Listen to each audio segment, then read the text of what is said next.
सक्षमता पास शिक्षकों को राज्यकर्मी लेना चाहिए अथवा नहीं? विशेष शिक्षक उन्हें बनना चाहिए अथवा नहीं? इन सारे मुद्दों पर जयंत कुमार सिंह शिक्षक नेता ने क्या कुछ कहा है? आपको सारी बातें उनसे हम सुनवाएँगे। उनकी बातों को आप आगे ज़रूर सुनेंगे। लेकिन आपको बता दें कि जिस तरीके से ये बनावटी जो राज्यकर्मी है, ये कहीं न कहीं शिक्षकों के साथ एक बड़ा धोखा है। इसको समझने की आवश्यकता है। क्योंकि जो नियोजित शिक्षक हैं, जो उनका पूर्ण अधिकार है, 20 साल से ऊपर तक की नौकरी लोग कर चुके हैं। अब उन्हें नई नियुक्ति के रूप में उन्हें नई नियुक्ति पत्र बाँटने की बात कही जा रही है। और भले ही मुख्यमंत्री जी जो कुछ कह दिए हों कि वो जहाँ रहेंगे वहीं राज्यकर्मी बन जाएँगे, लेकिन आप स्वयं सोचिए कि अगर राज्यकर्मी बनाना ही है, तो फिर जो नई नियुक्ति की बात है वह क्यों? क्योंकि जो आपका पूर्व का सेवा इतिहास है, जो पूर्व का सेवा आपने दिया है, उस सेवा को वो सरकार चाह रही है कि ज़ीरो कर दे, ताकि किसी भी तरह का आपको जो सेवा निरंतरता का लाभ है वो आपको नहीं मिल सके, उसके लाभ का आप दावा नहीं कर सके। इसके लिए एक बड़ी साजिश रची गई है और इस मामले में और क्या कुछ कह रहे हैं जयंत कुमार जी, उनसे पूरी बात आप जरूर सुनिए।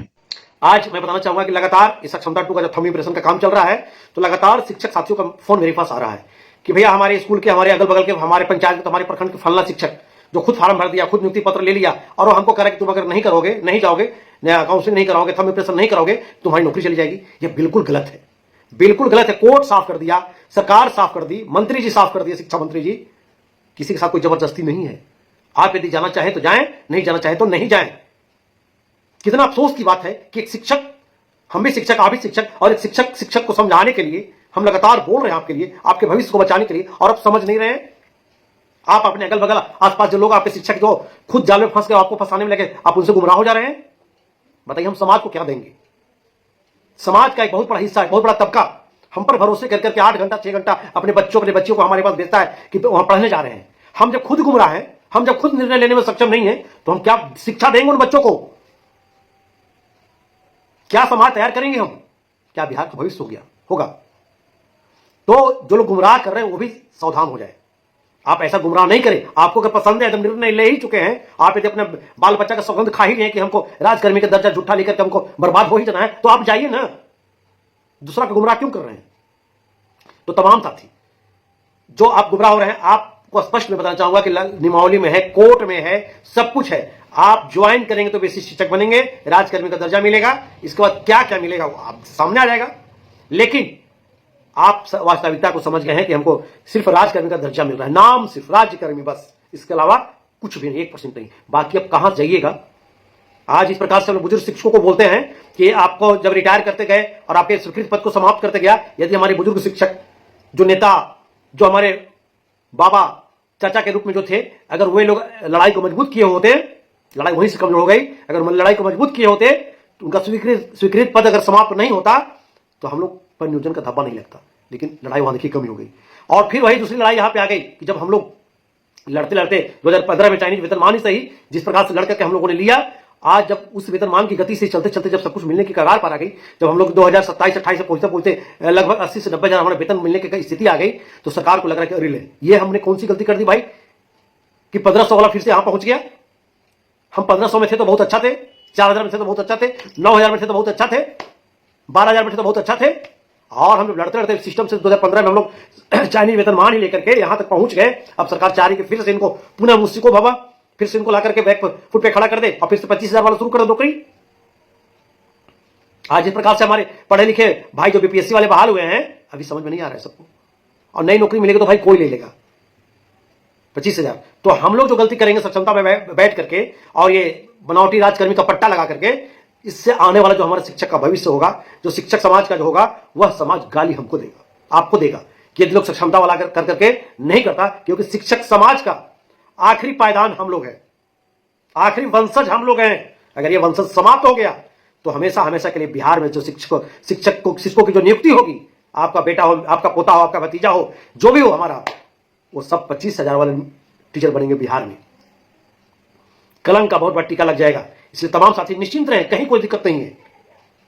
नियुक्ति पत्र लेने के बाद ही आप नहीं जाइए, कोई दिक्कत नहीं है। उदाहरण स्वरूप यदि हम टीचर हैं, आज रेलवे का फॉर्म निकला है, हम भर दिए, हमको हो गया, हम नियुक्ति पत्र ले लिया, नहीं जाएंगे तो हमको उठा के ले जाएगा यहां से क्या? तो सब कुछ जानते हुए क्यों हम लोग गलती कर रहे हैं? उसमें हम ज्वाइन करेंगे तब ना। हमको रिजाइन मार देना पहले ही बताइए, तो हमको रिजाइन मरवा करके 2 साल प्रोबेशन पीरियड में रखा जाएगा। हमको प्रोबेशन पीरियड में क्या क्या दुर्गति हो रहा है अभी देख रहे हैं आप, और आपका वही दुर्गति होगा। हम क्यों नया नौकरी में जाएंगे भाई, क्यों नया नौकरी में जाएंगे? हम निवेदन कर रहे हैं, जो हमारे साथी कुछ हमारे भाई जो फॉर्म भर दिए, परीक्षा दे दिए, नियुक्ति पत्र ले लिए और अपने साथियों को गुमराह कर रहे हैं, प्लीज मैं आपका पैर पड़ रहा हूं, ऐसा मत कीजिए। शिक्षक समाज के आखिरी पायदान को बचाइए, कलंकित होने से बचाइए।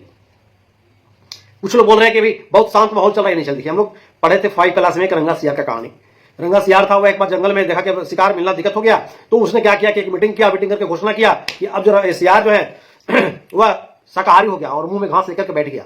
जंगल के जानवर दिग्भ्रमित हो गए, समझे गए वाह अब ये मांस करना छोड़ दिया, वह निडर के घूमने लगे। और फिर रंगा सियार अपना भेद बदल लिया, सियरवा वही बा पुछिया रंगाइल बा, बदल गया। अब बदल के बाद फिर शिकार शुरू कर दिया। तो आप, ये शांति नहीं है। शांति के बाद जो तूफान आने से पहले, बहुत बड़ी तूफान आने से पहले शांति होता है, और उसके बाद जो तूफान जो होता है वह बहुत भयावह होता है। तो आज लोग जो कुछ सोच रहे हैं कि हम लोग यही स्कूल में रह जाएंगे, ये हो जाएगा, ऐसा कुछ नहीं होगा, कुछ नहीं होगा। पहले अच्छे अच्छे जगहों पर पोस्टिंग कर दी जाएगी, अच्छे अच्छे लोगों को, इसके बाद आपकी पोस्टिंग रातों रात होगी।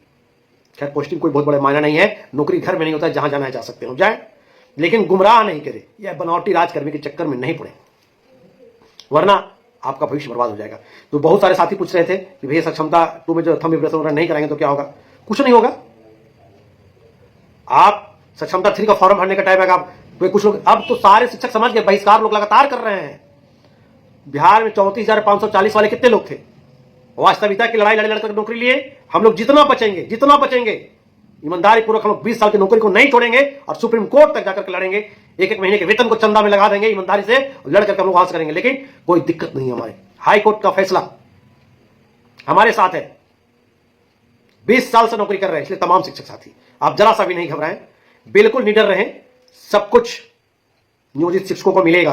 प्रमोशन का बात है, हम लोग 14 जनवरी सकरात, कोशिश हम लोग के एक सकरात से पहले बिहार के सभी जिलों में हम लोग ये स्नातक में प्रमोशन, प्रधानाध्यापक में प्रमोशन, कालबद्ध प्रोन्नति, जो 10 वर्षा है, जो 12 वर्षा में कई चिट्ठी निकला है, वह 10 वर्षा मिलेगा, क्योंकि जो नियमावली 2020 कोर्ट के द्वारा हम लोग पर प्रभावित रखा गया है, उसी नियमावली 2020 में यह लिखा हुआ है आदरणीय आर.के. महाजन साहब का, कि भविष्य में पदोन्नति प्रोन्नति जो भी होगा वो नियमित सहायक शिक्षक की भांति इनका भी होगा।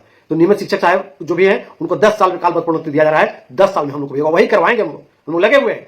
और आंदोलन का रूपरेखा लोग जब आपस में टूट जाता है ना, तो फिर इकट्ठा करने में थोड़ा ये लगता है हम लोग बिखर गए हैं।